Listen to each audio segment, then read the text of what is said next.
Down to it, the right tool can make child's play of men's work, and if you're looking for the best all-round contender in the pickup sector right now, then this, for many buyers, is exactly that, the right tool.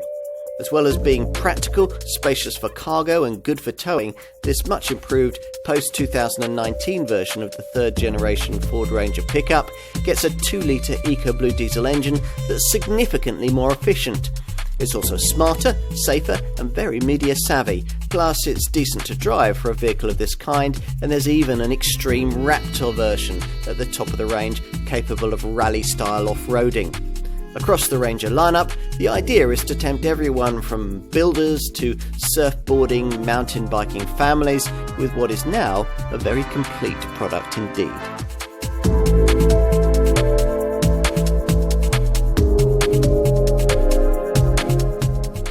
Think of a pickup and Ford is a name you just can't ignore. The company represented in this growing segment since the turn of the century by this tough, versatile Ranger model. The third generation design, first launched in 2012 and heavily updated in 2016, still continues, but the changes made to this version of it, launched in mid-2019, are the most significant yet, as was necessary to keep this truck as the pickup segment sales leader in our market. Globally, of course, Japanese brands still rule the pickup sector, but Ford has the longest heritage in this segment, with light truck sales that have run into their millions stateside. Even the company's very first Model T back in the early 1900s could be bought in small truck form with a closed cab and a flat deck at the back. In those times, and right up until the end of the last century, vehicles like these could happily be as rough as they were tough. No longer. These days, the lifestyle part of this market is more important than the section of it that appeals to farmers and construction site workers. And the Ranger model line was created in direct response to that customer shift, launched in its rather crude original form back in 1999 when it replaced the previous rather half-hearted Cortina and Sierra-based P100 pickup models. That first Ranger was facelifted in 2002, but the second generation model of 2006 was a much better effort, updated in 2009, but that contender still couldn't properly compete with the tough Japanese triumvirate that in recent decades have tended to rule this market segment this side of the Atlantic. Mitsubishi's L200, Toyota's Hilux and Nissan's Navara. Hence the need, 6 years later, for the third generation Ranger design, the original version of the vehicle we're testing today.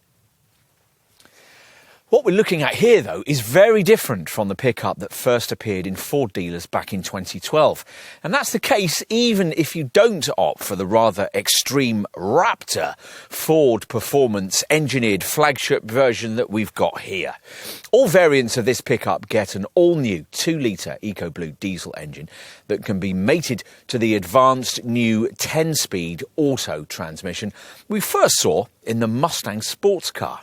Ford has also matched and in many respects surpassed the class standard in terms of drive dynamics, media connectivity and camera-driven safety kit. Plus, as before, mainstream versions of this truck can carry over 1.2 tonnes and tow over 3,500 kilograms. Sounds promising, doesn't it? So, we thought we'd take a closer look at this rejuvenated Ranger lineup and have a little fun while we were doing it at the wheel of this wild Raptor model. If you're choosing a pickup, you'd have to at least consider a Ranger, and if you're to properly do that, then there's plenty else we need to tell you. All of it's in this film, the most comprehensive you'll find anywhere.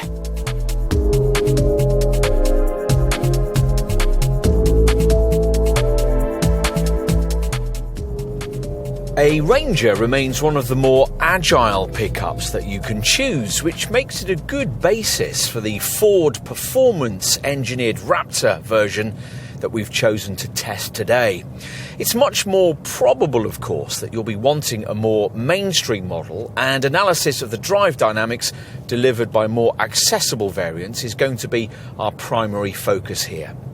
Those derivatives continue with the payload-orientated cart-like leaf-sprung rear suspension setup that Mitsubishi, Toyota, Volkswagen and Isuzu also still use in this segment. So, this Ford doesn't ride with the suppleness you'll get from the shared Nissan Navara Mercedes X-Class design, which pioneered a more sophisticated multi-link rear setup. Changes made to the post-2019 version of the Mark III Ranger model is what lies beneath the bonnet. Gone is the old diesel engine combination, a rumbly 2.2 TDCI unit for volume versions, and a thirsty 5-cylinder 3.2 at the top of the range, with both power plants replaced by a 2-litre 4-cylinder EcoBlue diesel offered in various forms. Most Rangers are ordered with the single-turbo version of this unit, offered in base form with 130 PS, but more widely available with 170 PS. If your experience with this Ford is with the previous 2.2 TDCI, the EcoBlue engine should certainly feel a slightly more willing thing, thanks to the way its compact single-turbocharger has been designed to deliver more air at lower engine RPM for a lighter, more urgent feel across the rev range. The 130 PS version of this unit is only offered in a base spec regular cab variant that hardly anyone will buy at the bottom of the range, but you won't want it anyway because it's got around 20% less torque than the 170 PS version of this power plant you'll probably end up specifying in this Ford. For reference, the more powerful engine manages 62 miles an hour from rest in 10.9 seconds en route to 112 miles an hour, which isn't much different to what you'd manage in the 130 PS model, but with 420 newton meters of torque to play with, a 170 PS Ranger has far more pulling power in the mid-range, where it matters. More controversial was the decision to ditch the 3.2-litre 5-cylinder Duratorque engine loved by customers of upscale Ranger models because of its prodigious pulling power. This unit famously strong enough in Australian tests to pull a 160-ton steam locomotive out of its shed. Ford points out that the replacement power plant, a bi-turbo 213 PS version of the 4-cylinder EcoBlue engine, which is what we're testing here, has even more pulling power thanks to its sequential turbocharging, 500 newton meters compared to 470 newton meters. But at the launch of this post-2019 era model, some customers, mainly farmers and builders, initially remained unconvinced, afflicted by what the brand calls displacement anxiety. So it was quite a time before the thirsty 5-cylinder engine was able to be phased out in favour of its far more efficient replacement. Which doesn't make much sense because the bi-turbo EcoBlue engine is in every way a better bet. The 3.5-ton braked towing weight, which also applies to the 170 PS model, is unchanged, but overtaking is noticeably easier than it was in the old Ranger 3.2, and the bi-turbo is quicker off the Mark II, the 9-second rest to 62 mile an hour time, nearly 2 seconds quicker than the old 5-cylinder power plant could manage. Bluff aerodynamics mean that the top speed remains the same 112 mile an hour figure as the 170 PS single turbo model. In a car, a potent bi-turbo diesel engine would usually be mated non-negotiably with automatic transmission, but pickup customers are a different breed, and Ford continues to offer a 6-speed manual stick shift with all its Ranger power plants. Given a choice though, we think most buyers looking at the pricier end of the lineup will want the auto option, particularly as it's now so much more sophisticated in this improved model. Did you ever think you'd be in a light truck with an auto gearbox offering 10 speeds? Well, it's a unit originally developed for the brand's US market F-150 pickup and the Mustang sports car, and it's quite a jump from the 6-speed auto that was offered to Ranger customers before. Perhaps too much of a jump, because with so many cogs on offer, this box exhibits an occasional uncertainty as to which of them it should choose. Mainly, though, it's an impressively flexible thing thanks to what Ford calls real-time adaptive shift scheduling that allows the transmission to adapt to changing conditions, enabling the optimal gear to be selected for performance, fuel efficiency or refinement in any driving scenario. If those scenarios involve poor conditions and slippery surfaces, you'll want to make frequent use of this Ranger's four-wheel drive system, now standardised right across the range. This setup remains unchanged in this post-29 era model, which is disappointing because it means that it's still not possible to permanently drive at speed in four-wheel drive without excessive wear and tear generated as a result of transmission wind-up. To be fair to Ford, that's not an unusual issue in this class. Rather, amazingly, Mitsubishi's L200 is still the only pickup to offer that option in this segment. All of which means that on a paved surface in your Ranger, you'll almost always be driving with this little rotary controller by the gear stick in its two-wheel drive 2H setting, though if the tarmac becomes slippery and your speeds aren't that high, it's fine to switch it into the 4H or 4x4 high mode, something that can be done on the move. That'll also work for relatively dry, grassy fields, most building sites and light forest tracks. But for anything more serious than that, you'll want to switch further into the 4L or 4x4 low-range mode that'll give you a seriously go-anywhere set of off-road ratios. Thus equipped, you can really start to make full use of what is a very confident mud plugger indeed, thanks to the way that key components like the fuel tank have been tucked out of harm's way, facilitating a decent ground clearance that's 232mm on base XL or XLT variants and 237mm on limited or wild track derivatives. This enables a wading depth of up to 800mm and an approach angle of up to 29 degrees on slopes you'll be assisted up with a hill start assist system and helped down with hill descent control. The departure angle of a mainstream Ranger model without a tow bar is 27 degrees. Axle articulation is excellent, allowing sideways slopes of up to 25 degrees to be traversed. We're not going to put that particular stat to the test here, but if we were going to, then we'd want to be in a Ranger fitted with the optional off-road pack, which includes extra underbody protection for the engine, the transfer case and the fuel tank, plus an electronic locking rear differential that'll ease you through the really sticky stuff. Plus, there's a TCS or traction control system clever enough to reduce the level of engine torque to the exact amount that can be delivered to the ground through the Goodyear Wrangler tyres, prioritising wheels with the most traction and automatically braking any that start to spin. All of which is ideal for gnarly, potholed, muddy tracks that in any capable pickup or serious SUV you'd need to inch slowly along with sensible care. If you've ever done that while daydreaming just how much of a hoot it would be to race along such trails in the way that competition drivers do on the Paris-Dakar or Baja rallies, then you're in good company. Ford thought it would be fun too, and tasked its performance department with creating an ultimate Ranger derivative that could do just that. The Raptor model that, as mentioned at the beginning, we're driving today. If you know your light trucks, the Raptor name will reference a top version of the brand's enormous F-150 pickup that, in its current form, features a potent V6 petrol turbo engine from the brand's GT supercar. This Ranger Raptor is a rather different thing. What matters here is not the powertrain, which is the same 213 PS 2-litre EcoBlue diesel and 10-speed auto gearbox combination we briefed you on earlier, but a bespoke chassis and suspension setup that enables you to better use it at higher speeds over rough off-road surfaces. The frame is heavily reinforced with high-strength steel and completely re-engineered at the back to accommodate a unique rear suspension design that ditches the regular leaf springs, replacing them with coil springs and a special Watts linkage to help locate the live rear axle and stop it swaying about. This package of uprated component parts is designed to withstand travelling cross-country or over desert tracks at up to speeds of 105 miles an hour. This is, in short, a rough road sports car, and it's as close to a Dakar rally racer as a production model is probably ever going to get.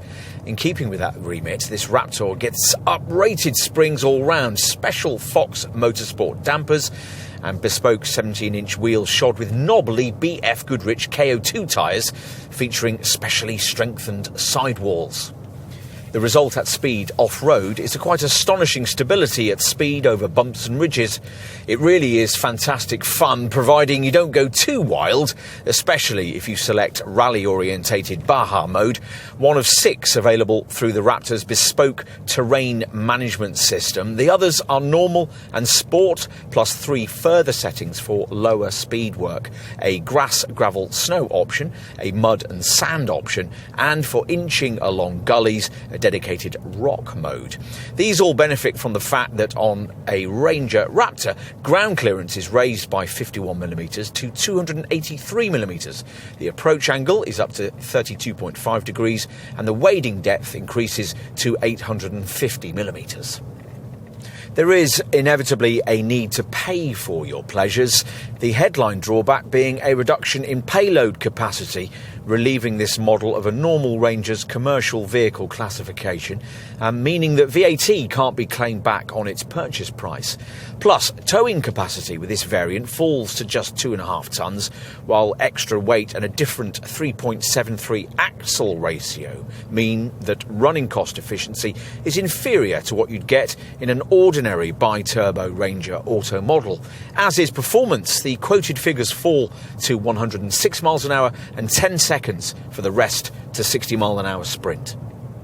But as we've already told you, a Ranger Raptor isn't built for straight-line paved surface speed, and nor, come to that, is any other Ranger model. You don't buy a pickup to beat a hot hatch away from the traffic lights, but you will have to use it from time to time out of its comfort zone, to be specific, in an urban environment. The high driving position helps you here, though that's not sufficient to make your view out of the back when reversing into a parking space any easier. So it's just as well that the limited and wild track versions that almost all Ranger customers choose come with parking sensors and a reversing camera. Plus, you can specify active park assist to steer you into awkward bays. Ford's thought of other ways to make this pickup more suitable for suburbia too. Changes to this post-2019 model include the standard inclusion of the brand's pedestrian detection setup and its pre-collision assist autonomous braking system. Plus, an intelligent speed limiter can combine with a standard traffic sign recognition feature to automatically adjust your speed within changing limits. The brand couldn't do much about this light truck's rather unforgiving low-speed ride over pockmarked urban surfaces.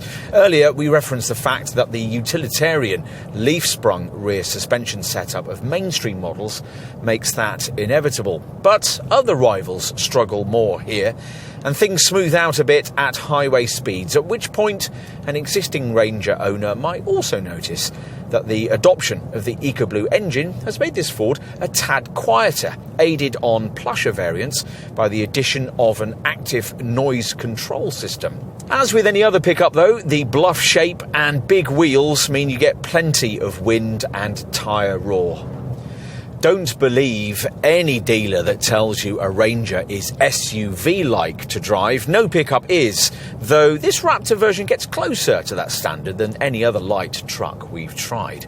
But all of this is relative, of course. Start throwing any pickup about and you'll quickly discover its prodigious body roll and tyre squealing limits. Get too heavy on the power, or apply too much steering lock at low speeds in a vehicle of this kind, and the rear end will start moving around as the tyres spin away the power, though of course that'll be improved with the little cargo bed weight. It all goes with the territory, and if your territory happens to be the Baja Desert or the Australian outback and you've just won the lottery, we've got the perfect vehicle for you in this Ranger Raptor. For everyone else, the more mainstream versions of this Ford now offer a more credible alternative to the usual Japanese favourites in this segment. And justification for this model's sales leadership in its market. The Ranger is, at last, number one for a reason.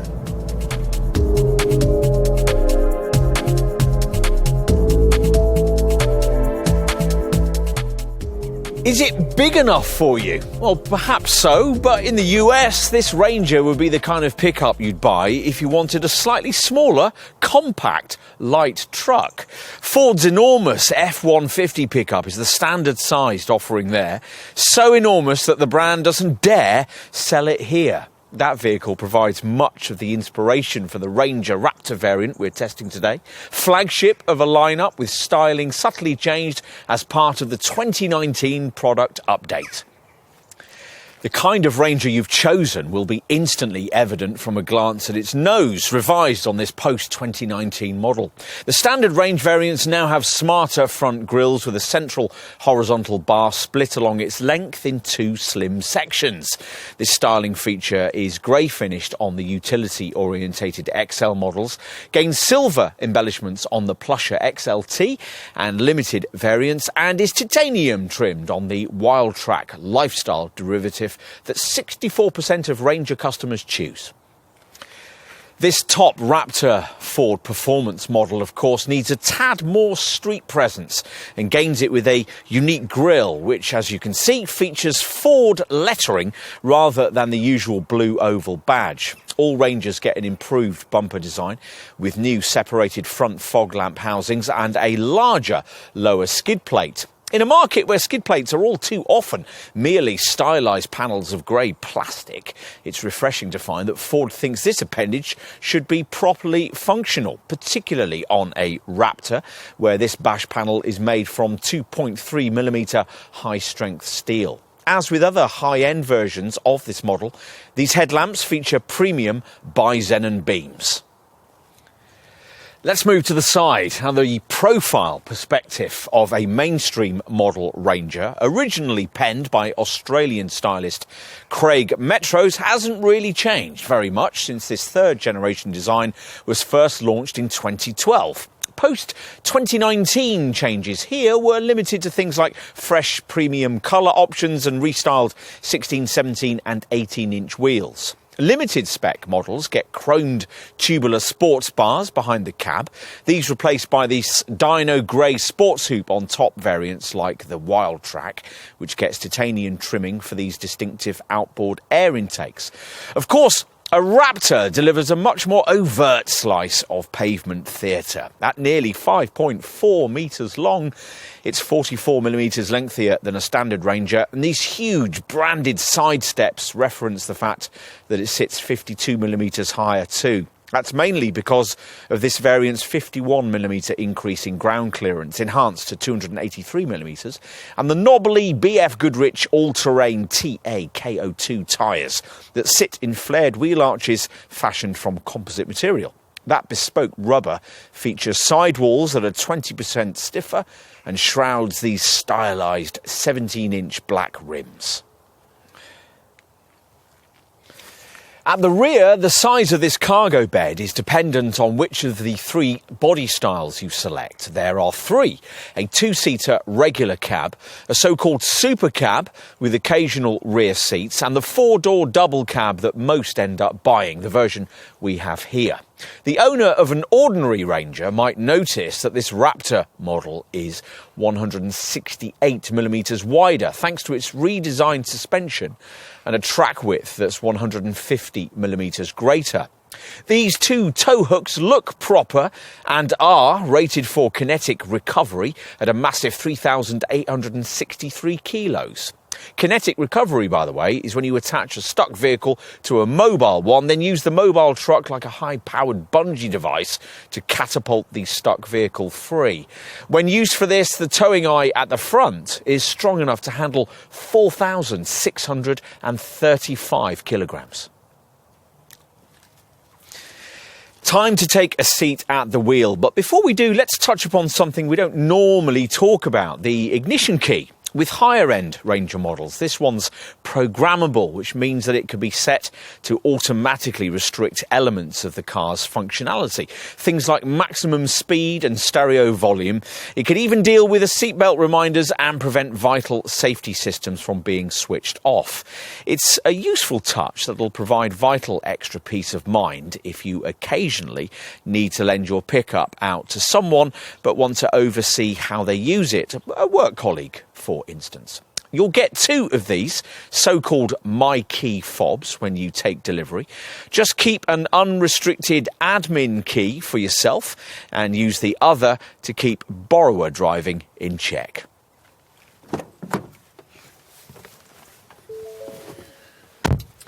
You climb up high to perch behind the wheel of any pickup, and this Ranger is no exception, with an airy, commanding cab offering great all-round visibility and class-leading front seat headroom.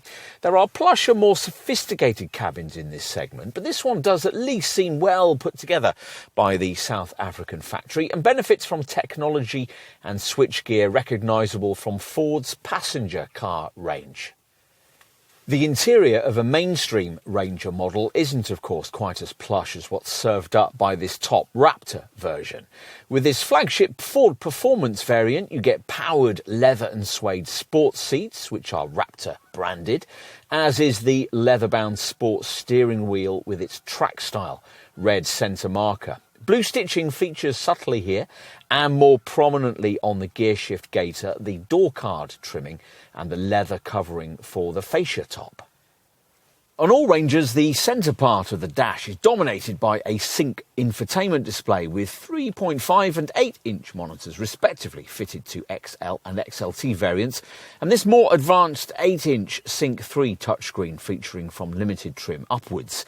It's smoothly integrated into the dashboard rather than sitting proud of the fascia like an afterthought, as is the case with most opposition models, and it's there to play its part in reducing button clutter, giving the cabin a cleaner, smarter feel. This setup felt quite high-tech when we first saw it in a Ranger back in 2016, but these days the graphics and screen refresh times lack the sophistication of rival infotainment packages. And you might also object to paying this amount of money, then being given exactly the same infotainment monitor that's fitted to a Fiesta.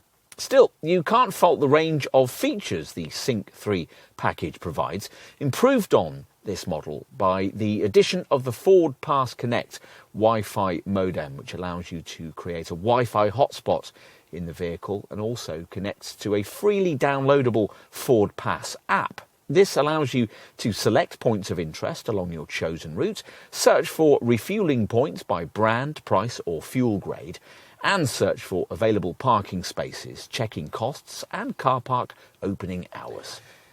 As for more conventional stuff, well, we're pleased to see that an old-fashioned CD player's been retained, and climate controls can be activated on the screen if you don't want to use the fiddly buttons further down the centre stack.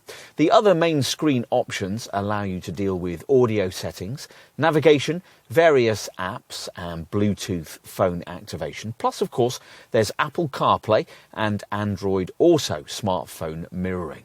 Voice activation allows you to issue simple one-shot commands like play song to play a track from a CD, where am I to find out where you are, or even I'm hungry to bring up a list of local restaurants from the system's built-in Michelin guide. Directions can then be activated from the split-screen navigation display. Not so good is the way this touchscreen attracts fingerprints and reflections, and the 6-speaker DAB audio system doesn't feel especially high-end, but you do get USB, aux-in and SD slots for external music devices. Anything this monitor can't tell you will be covered off by the instrument binnacle display, which features a central screen with selectable vehicle info, drive assist, trip computer and fuel economy sections, including everything from fuel economy readouts to a digital speedometer. On this Raptor model, this screen also displays your various drive mode options, and with its top variant, the 2 analog gauges that flank it get sportier, italicised Ford Performance dials. What else? Well, as referenced earlier, not many of the plastics are high grade and soft to the touch, but Ford says with some justification that this is mainly because the materials need to be far more durable in a utility vehicle of this kind. Mercedes X-Class and Volkswagen Amarok buyers in this segment would disagree. In terms of cabin practicalities, you'll find a deep 8.5-litre centre console box between the seats that can take up to 6 cans of drink and is big enough to shut away the smelliest Indian takeaway. Below, an upper tray moulded to store a mobile phone and coins. This storage box is air-conditioned on top variants, and these derivatives also feature this overhead console with a sunglasses compartment. The door pockets don't look that big, but can hold 1.5-litre bottles, and the glove box also appears a little restricted in size at first glance, though Ford says it's big enough for a 16-inch laptop computer, which we find quite difficult to believe. There are a couple of cup holders just behind the gear stick, plus there's a storage area just in front of it with twin USB ports and a couple of 12-volt sockets just above. We'll finish this segment by focusing on the space you get in the rear of this double cab variant. Now, it's here that traditional pickup compromises can often tend to be made, with cramped legroom and, worst of all, a ridiculously upright rear backrest that's usually there to give packages in the load bay behind priority over people. The design team behind the original version of this third generation model sought to improve things for rear seat passengers by moving this B-pillar forward. And as a result, the Ranger has for the last few years been one of the better double cab pickups to choose if you want to provide rear seat folk with reasonable standards of cabin space. You notice this when you take your seat inside, with ingress made easier on this higher set Raptor model by the broad side steps we mentioned earlier.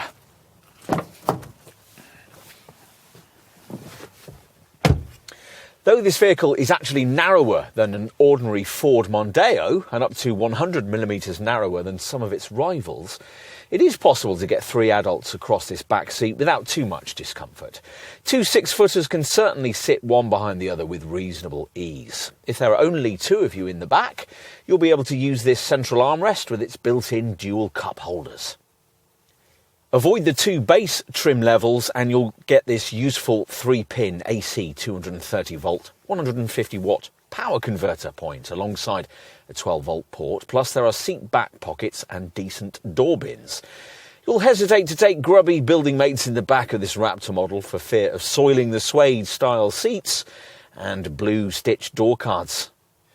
There's also the bonus of being able to flip up the seat base to access 2 hidden storage compartments and create an extra area for transporting smaller items you don't want to consign to the cargo bay.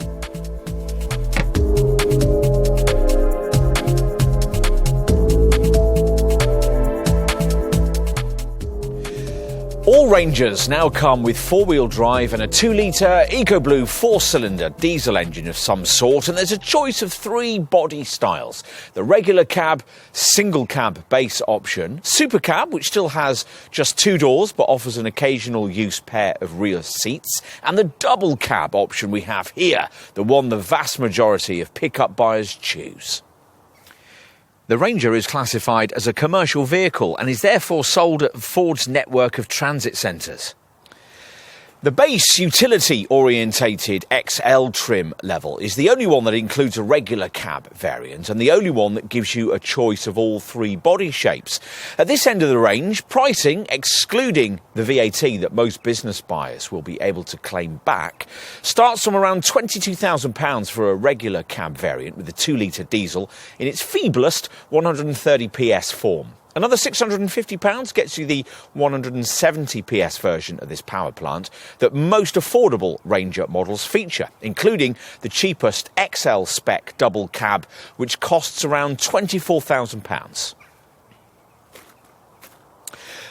Only 2% of Ranger buyers, though, opt for an XL model, and only 3% go for the next spec level, the XLT, offered in either super cab form or for £800 more in double cab guise. Ford does better with the mid-range limited spec that 21% of Ranger buyers choose, priced from around £28,000 and available again with super cab and double cab body shapes, with both variants recognisable by the silver rear sports bars that embellish this trim level. You have to stretch at least as far as a limited model if you want the option of auto transmission, now a much more sophisticated 10-speed gearbox that costs £1,450 more than the equivalent 6-speed manual. Limited spec is also the starting point for availability of the top 213 PS version of the 2-litre EcoBlue diesel, offered for £700 more than the usual 170 PS unit, and again available with optional auto transmission. The vast majority of Ranger buyers, though, choose a variant costing well over £31,000. That's the price starting point for the Wildtrak derivative. That's easily the most popular in the lineup, accounting for 64% of sales and available only in double cab form and only with the 213 PS engine with either manual or auto transmission. Beyond that, there's only this top Raptor Ford performance engineered variant, offered only with the 213 PS engine and the 10-speed auto transmission. The Raptor is the only derivative in the lineup with a payload capacity of under a tonne, and that's significant here because it means this version, unlike its showroom stablemates, can't be classified as a commercial vehicle, and therefore, if you're buying one for your business, you can't claim the VAT back. Consequently, the Raptor costs a rather sizable sum, around £48,000 with VAT included, about £16,000 more than the VAT-exclusive price of an equivalent Ranger Wildtrak model with exactly the same engine and transmission combination, which might make a prospective Raptor buyer stop and think. Onto the value proposition those prices represent. Now, since this Ranger most keenly swaps market share with the Mitsubishi L200 and the Toyota Hilux, we'll start with those. Now, Ford has never tried to offer the cheapest option in the pickup segment, and sure enough, crunch the numbers and you'll find that either an L200 or a Hilux could be yours for around £1,500 less than the cost of a comparably equipped Ranger. To be fair to Ford, though, that would get you a truck with 150 PS rather than the 170 PS output that most mainstream versions of this Ranger offer. It's also worth mentioning that neither the L200 or the Hilux offer an engine option with more than 150 PS. So if you're after any sort of performance pickup, those two models won't really suit. Closer to this Ford's output is another key competitor, Nissan's Navara, most versions of which are offered with 190 PS, and in that form retail at a few £100 less than an equivalent Ranger. That same design is also repackaged as a Mercedes X-Class, though with a three-pointed star out front, you're looking at needing to find a premium over this Ford of around £8,000. The key advantage with this Nissan-Mercedes joint design is that it offers coil spring rear suspension rather than the traditional leaf spring arrangement that Ford and other contenders in the pickup segment use.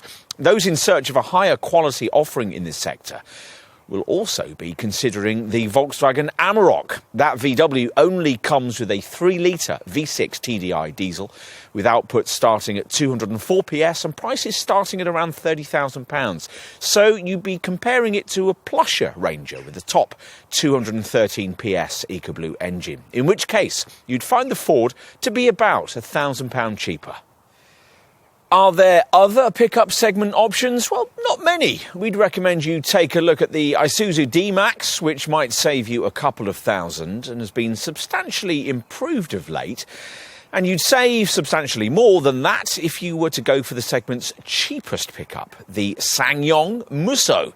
But most users discount that Korean contender on the basis of performance, build quality and restricted towing capacity. Finally, a word about the options. If, rather bravely, you've set your sights on paying nearly £50,000 for this top Ranger Raptor model with its 213 PS engine, it's only fair to point out that the same kind of money gets you significantly more prestige and performance with the top version of the Mercedes X-Class, the X350D V6 variant, which puts out a substantial 262 PS. You could also get more brake horses than Ford is offering here if you were to go for the top 258 PS version of the V6-powered Volkswagen Amarok, which potentially could save you around £8,000 over a Raptor. If you don't care about power, but just want a pickup tuned for extreme capability, then Raptor Money will get you a wild AT32 version of the Nissan Navara or an extreme AT35 version of the Toyota Hilux. But with those two, you'll be stuck with bog-standard engines, so performance won't be scintillating. That's an accusation you could also point at this Ranger Raptor, but Ford would contend that this exclusive variant isn't about ultimate power. Its unique Ford performance-tuned suspension setup means that it can tackle rough roads at speed in a way that none of the exotic pickup models just mentioned can, which for Raptor buyers will be justification enough. Enough with price and competitor comparisons. Let's switch our attention to the equipment levels that Ford is now offering with this truck. Now, as you might expect, entry-level XL badged Ranger variants are pretty basic, but even they include a DAB radio and Bluetooth phone compatibility, accessible via a 3.5-inch centre dash screen.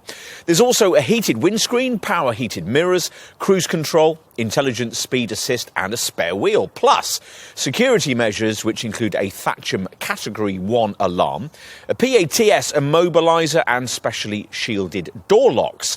Even at this level in the range, the brand also includes its latest package of camera-driven safety kits, which we'll get to in a few minutes.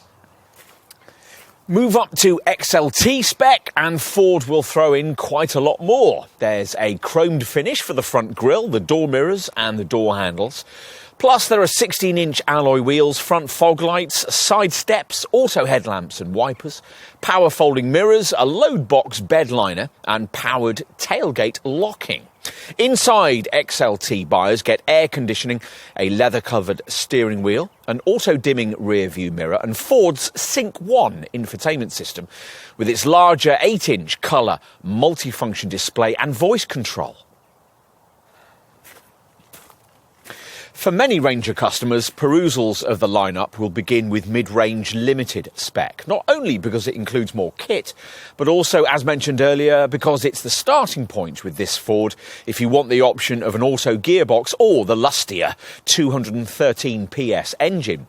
The limited tally gives you larger 17-inch alloy wheels, bi-xenon headlamps, rear privacy glass, front and rear parking sensors, an easy lift tailgate, front mud flaps, keyless entry and start, and the useful C-channel load tie-down system for the load bay.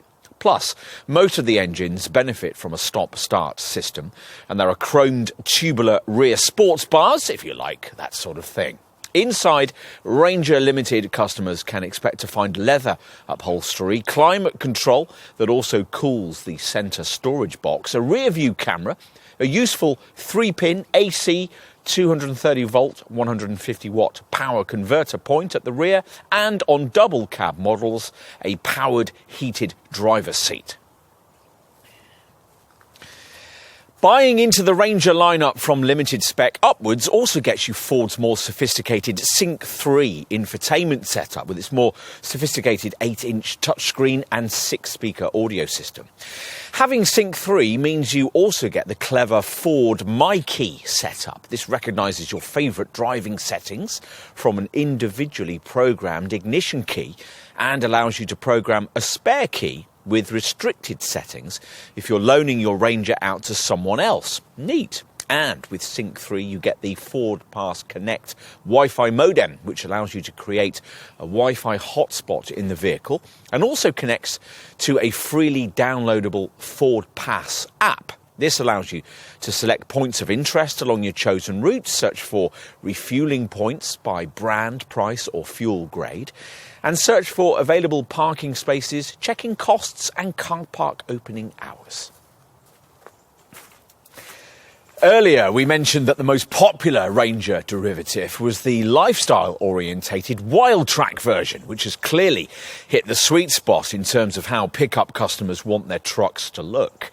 This variant visually sets itself apart with 18-inch Boulder Grey machined alloy wheels, a Dino Grey sports hoop with side rails, aluminium roof rails, side steps with brushed inserts, underbody protection and Wildtrak badging. Inside, there's bespoke trim, variable colour LED ambient lighting, premium floor mats and an ebony headliner. Plus, the Sync 3 system gains navigation and an active noise control system. That leaves only this Raptor model, which of course has its own unique specification. The main things you're paying for we've covered elsewhere in this film: the Fox Pro shock absorbers with position-sensitive damping, the strengthened chassis with its more substantial body, and the extra driving settings that include the special Baja Dakar rally mode, where the engine and chassis are set up to cover rough ground very quickly indeed. Of course, there's also plenty else. The wheels are actually a size smaller than those on the Wild Track. You get 17-inch Dyno Grey alloy rims, but they look bigger because they're shod with these huge, knobbly BF Goodrich all-terrain tyres. Other Raptor features over and above what you'd get on a Wild Track include leather and suede seat trim, blue stitching on the leather dash top and around the interior, a sports steering wheel with classy magnesium gearshift paddles and unique instrument cluster dials. There's also auto headlamps and wipers, heated front seats, 4 off-road tow hooks, strengthened alloy side steps, a strengthened aluminium skid plate, ventilated front and rear disc brakes and a mountain-top lockable load bay cover with load bars. Right, enough with standard spec across the range. Let's switch our attention to options. Now, if you're going to maximise this Ranger's capability for low-speed, rough progress, you'll need the extra cost off-road pack. With this package, you get an electronic locking rear differential that could be crucial if you find yourself in a really sticky spot. Plus, the pack also includes extra underbody protection for the engine, the transfer case and the fuel tank. It's available only on XL, XLT and limited models, and depending on which of these 3 trim levels you've chosen, you can combine the locking rear diff with things like parking sensors, an alarm and a park assist system via various different packs. That park assist system can be ordered separately, and on a Wild Track model it can be combined with a driver assistance pack that gives you adaptive cruise control, a driver alert system, auto high beam and a head-up alert feature. And what about media stuff? Well, you might want to upgrade this on mid-range XLT and limited models. On the XLT, you can add in the Sync 3 infotainment package. And with both variants, you can upgrade Sync 3 with a navigation system. Limited buyers can have the active noise cancelling system too. Right, practicalities. Now, aside from the trailer tow pack that almost all Ranger buyers will want, the key practical option we'd want is the cargo management system, which has 2 rails, one down each side of the load box with 2 adjustable cleats on each side. These can be moved along to suit the size of load. And you can buy this packaged up with the load box bed liner, which for some reason Ford only includes a standard with lower order XLT trim. Avoid base spec, and you'll also have the option to add the mountain top lockable slatted load bay cover too, with or without crossbars. Both rigid and soft tonneau covers are available in the middle of the range, and if you buy in below Wild Track spec, you'll also be offered a 3-piece tonneau cover option. You can have a 2-lay roof base carrier and aluminium undershield, rubber floor mats, locking wheel nuts and Climair wind deflectors. And it's probably a good idea to pay extra for a spare wheel lock too. On to aesthetics. Now, unless you want your Ranger with this solid frozen white finish, you'll need to pay your dealer extra for your choice of paint colour. Colorado Red costs £180 more, but otherwise you'll need to find £600 more for one of the metallic or premium shades. For £720 more, there are also 2 fashion metallic shades, Sabre Orange or classic Ford Performance Blue. What else? Well, there are various alternative 17-inch wheel designs available to XLT and limited buyers. And on this Raptor model, you can specify the decal pack we have here for extroverts only. On to safety, which has now become a Ranger strong point. Now, we've long been asking why pickups can't have the same kind of camera-driven safety provision as you normally find on family cars these days. Well, Ford seems to agree and has taken a step forward here. This post-2019 Ranger is one of the first pickups we've tried with autonomous braking. The Blue Oval brand calls this setup pre-collision assist with pedestrian detection. Like all such systems, this one scans the road ahead in search of potential accident hazards as you drive. If one is detected, you'll be warned, and if you don't respond or aren't able to, the brakes will automatically be applied to decrease the severity of any resulting accident. Also now included right across the range is a lane-keeping aid, which warns you if you're veering out of your lane on the highway and applies steering torque to ease you back to where you ought to be. And traffic sign recognition, which pictures traffic signs as you pass and displays them on the dash. This latter feature enables Ford to also include intelligent speed assistance, which uses the vehicle's windscreen-mounted camera to ensure that your maximum speed is automatically adjusted to remain within changing speed limits. If you activate this feature, that should ensure that you never get a speeding ticket ever again. In theory, anyway. If you want more in terms of camera-driven safety kit and you've avoided the 2 base trim levels, you'll be offered the optional driver assistance pack. This includes 4 features: adaptive cruise control, which automatically keeps you a safe distance behind the car in front on the highway; auto high beam, which dips your headlights for you at night; a driver alert system, which monitors you for signs of fatigue; and a head-up alert setup. All of this builds on strong standards of basic safety. The original version of this third-generation Ranger was the first pickup to gain one of Euro NCAP's coveted 5-star ratings, and the fundamentals in this regard remained as strong as ever thanks to an IPS intelligent protection system designed around this Ford's tough steel safety cage. It includes seatbelt pre-tensioners, a steering column and pedal box that all collapse on impact to reduce injury. Plus, as you'd expect, there's a multi-airbag system. Twin front, side and curtain bags are fitted as standard across the range, along with a driver's knee bag. Plus, all models also get ISOFIX child seat mountings and a tyre pressure monitoring system.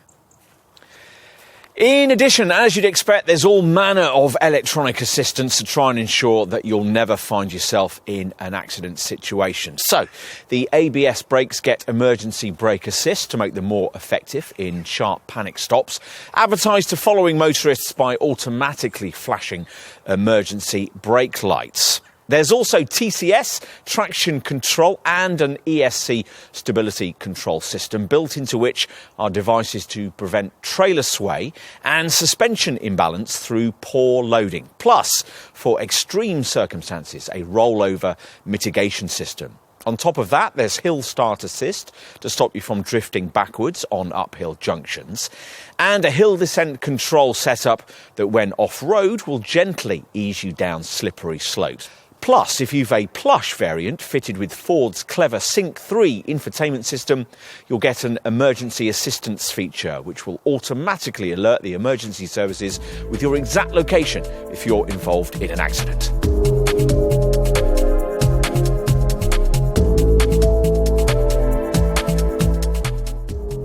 Potential business owners may well be approaching this Ranger thinking that sleeker looks, a smarter, more sophisticated cabin and decent driving dynamics are all very well, but they trade all of them for the practicality out back that this vehicle will need to earn its keep. They don't have to. On paper, at least, it looks as if this Ford's load-lugging stats are as good, if not better, as you'll find with any other pickup in this segment. So let's push back this optional mountain-top lockable slatted cover, then pull back this lockable drop-down tailgate and see how that works in practice. The tailgate can support weights of up to 200 kilos as part of the loading process. And when the time comes to lift it again, if you've a higher-end Ranger variant like this one, you'll be glad of the easy lift functionality that Ford has added to this improved model. That sees this tailgate fitted with a torsion bar that significantly reduces the effort needed to pull it back up to its raised position. What you can't do, though, is to drop the thing down again completely, because the combined bumper and step get in the way, as does the optional tow bar if you've had it fitted. As for what's inside here, well, the regular cab and super cab models continue to offer some of the very largest cargo bays in the class, with load boxes that respectively measure in at 1.82 for the regular cab and 1.45 cubic metres for the super cab. This double cab version is also more than competitive, with a 1.21 cubic metre load box. If your notebook is at the ready, we'll get into a few more specifics on the load dimensions and payload capacities you'll want to consider in choosing the correct Ranger variant for your company's needs. Now, the load box length is 2,317mm for the two-seater regular cab model and 1,847mm for the super cab.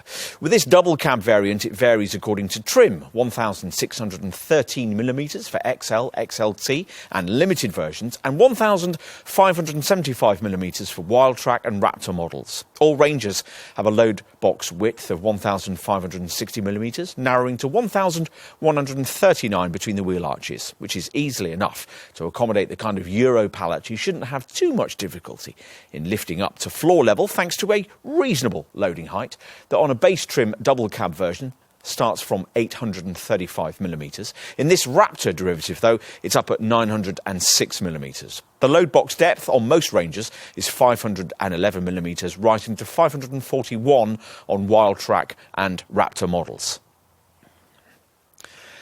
Payload capacities aren't quite as impressive, but you'll still be able to carry a gross figure comfortably over 1.1 tonnes if you choose the right version of this double cab model, the base XL variant managing a 1,140 kilo payload. Bear in mind, though, that this capacity will fall to only a fraction over the 1 tonne mark if, like many Ranger buyers, you choose a Wildtrak model, that variant capable of carrying no more than 1,024 kilos. Yes, that's still above the 1 tonne threshold for claiming back VAT, but it means that careful calculations will need to be carried out by Ranger Wildtrak purchasers before fitting optional extras like tonneau covers and roller shutters. That is, though, at least much better than what's achieved by this top Raptor variant, which doesn't get near that VAT threshold figure. It's 620 kilo payload weight, effectively classifying it as a car and making VAT chargeable on its purchase price. Go for the alternative super cab and regular cab body styles, and of course payload capacity is much less of an issue. On a regular cab variant, the gross payload figure can be as much as 1,252 kilos, while with a super cab model as much as 1,197 kilograms is possible. As for the weight you can tow, well, choose the right variant and you'll be able to lug along up to 3,500 kilograms, a figure that's unbettered in this class. If your Ranger is heavily laden down, you won't want your cargo moving about, so we'd recommend the Cargo Area Management System, optional on the limited and Wildtrak models most customers choose, which gives you a C-channel cargo management tie-down setup, which has attachment points that can be moved along a rail, giving you greater choice when tying down a load. If you still manage to get this wrong, you'll be thankful for the adaptive load control system. This automatically adjusts the suspension so that the vehicle rides level even if you've poorly positioned your cargo or unwisely placed all the weight in one area. Of course, some stuff is bulky rather than heavy. Sheets of plywood or plasterboard, for example. Pockets above the wheel wells and along the sides of the load box allow owners to use timber inserts to carry these more easily.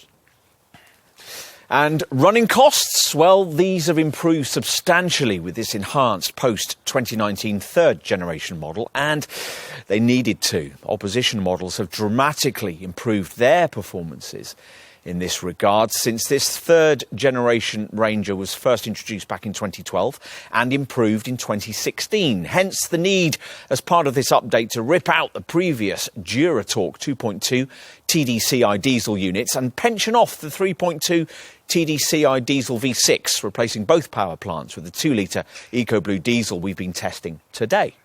This engine features friction-reducing innovations, including a 10mm offset crank design that reduces rubbing forces against the cylinder walls of the downsized 4-cylinder block. There's also an optimised valve train featuring a single-piece camshaft module.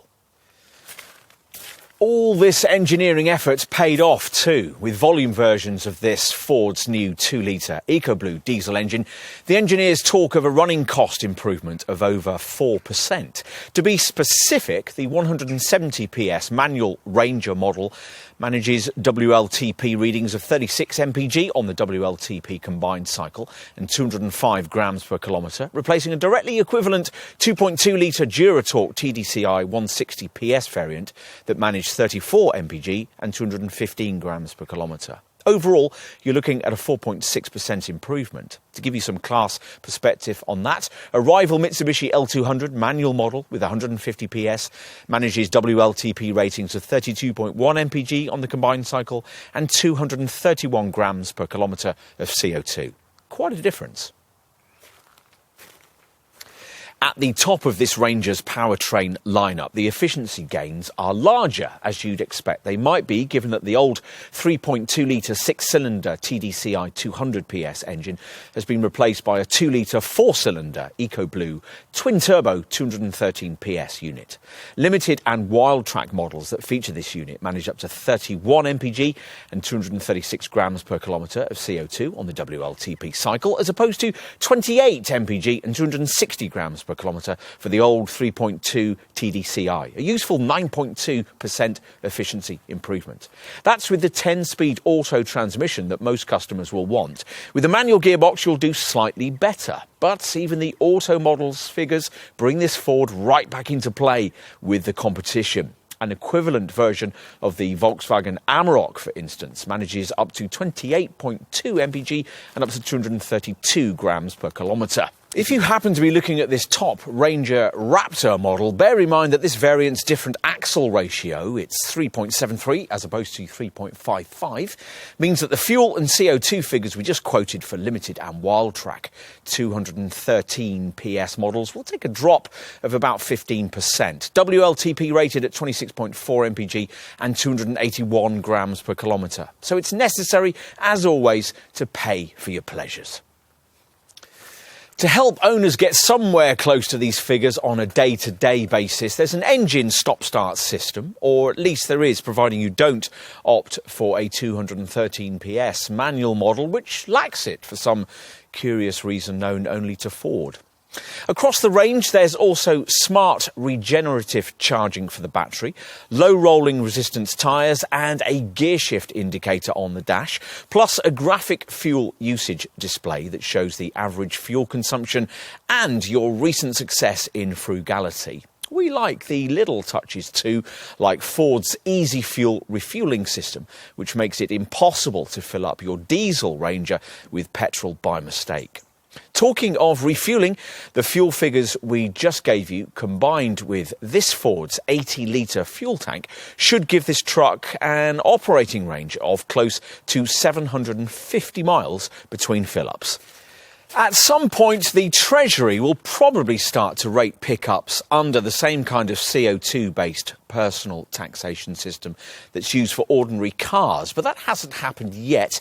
So this kind of light truck remains a very tax-efficient choice for business transport. At the time of this test in late 2019, benefit-in-kind taxation on this kind of pickup was set at a flat rate of £3,350, regardless of emissions. So if you pay tax at 20%, that's just £670 a year, or £55.83 a month. Even for a 40% taxpayer, it works out at £1,340 per annum or £111.67 a month, bearing in mind that very few company cars will cost a 40% payer under £115 a month. The potential for savings is obvious. There are savings to be made in fuel-based taxation too. Company car drivers are taxed on private use fuel that's paid for by the employer and have a rate that at the time of this test was set at £22,600 for the year and then multiplied by the car's BIK tax percentage and the user's salary tax band, the same way company car tax is calculated. Again, a pickup can bring big savings. The current taxable benefit amount for this type of vehicle is £633 and you'll be taxed at 20% or 40% of that depending on your banding. Crunch the figures and work out how much you'll save. Take road tax into account too. With a comparable car, you'd be hit with a £1,815 first-year road tax bill, followed by a £465 annual VED payment for the next 5 years. With the pickup, in contrast, you pay just £260 a year in road tax. Yes, even for this frantic Raptor model. Though, as we mentioned earlier, you can't reclaim the VAT on this top variant's purchase price. It's still homologated as a light goods vehicle for VED purposes. So for road tax, the government will treat this ultimate Ford performance model like any other pickup, which is nice of them. What else? Well, like all Fords, you get a 12-year anti-perforation package and a year of Ford Assistance breakdown cover, though the Ranger is sold at Ford's van centres rather than at the company's car dealers. It somewhat annoyingly has the Blue Oval brand's usual 3-year, 60,000-mile car warranty rather than the 3-year, 100,000-mile warranty that applies to this maker's commercial vehicles. Those van dealers, Ford calls them transit centres, and there are 110 of them around the UK, offer extended opening hours and specialised workshops, tools, equipment and staff, plus round-the-clock Transit 24 aftercare. Service intervals for all 2-litre EcoBlue engines are every 2 years with an annual inspection, or every 12,500 miles, whichever comes first. An optional Ford Protect premium plan will also allow you to prepay for servicing for up to 2 or 3 years in advance. As for insurance, well, groupings start at 39E for the regular cab XL variant few will want, while the mainstream lineup varies between groups 42 and 45. Interestingly, this Raptor variant has the same Group 45 rating as standard limited or wild track models. Ford says the bespoke shock absorbers of this top variant have been tested to last at least 100,000 miles with normal use. Drive like they do in the brand's Raptor promotional video, though, and you're probably going to need to replace them somewhat sooner than that.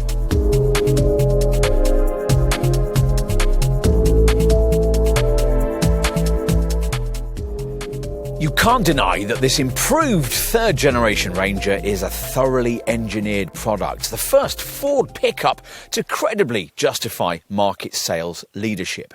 It's spacious, clever, decently good-looking, able to carry large loads, and finally has engines efficient enough to stand comparison with the competition. Whether the need is for active family weekends or simply to carry workmates with their kit and tools, this solid, do-almost-anything automotive Swiss Army knife seems to have it covered. From the back streets of Bangkok to the logging trails of Liberia, you'll find Rangers earning their keep.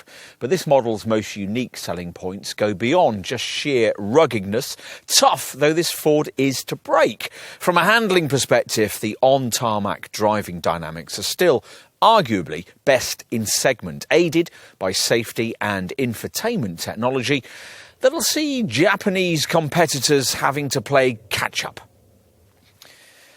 Mind you, none of that would be of crucial relevance if this vehicle couldn't cut it in terms of load-lugging practicality, or lag behind the class standard in terms of efficiency in the way that earlier versions of this model did. Fortunately, standards are either equalled or surpassed in both these areas too. Of course, this Ford isn't perfect, The refinement of its EcoBlue engines could certainly be better. Some competitors offer classier cabins, and the ride quality delivered by the suspension can't match that provided by the multi-link setup you'll find in Nissan and Mercedes rivals. Ultimately, though, there's much to like here. This flagship Raptor variant will be a rare sight on our roads, but it's given the Ranger model line a few useful headlines and a welcome halo sheen. Ordinary versions of this design aren't quite as exotic, but Ford has evolved it into one of the best all-rounders in the pickup segment. It all means that customers in this class, who habitually might simply sign up for another Hilux, Navara or L200 in this segment, really ought in future to consider this Ranger too. That was Ford's objective here. Job done.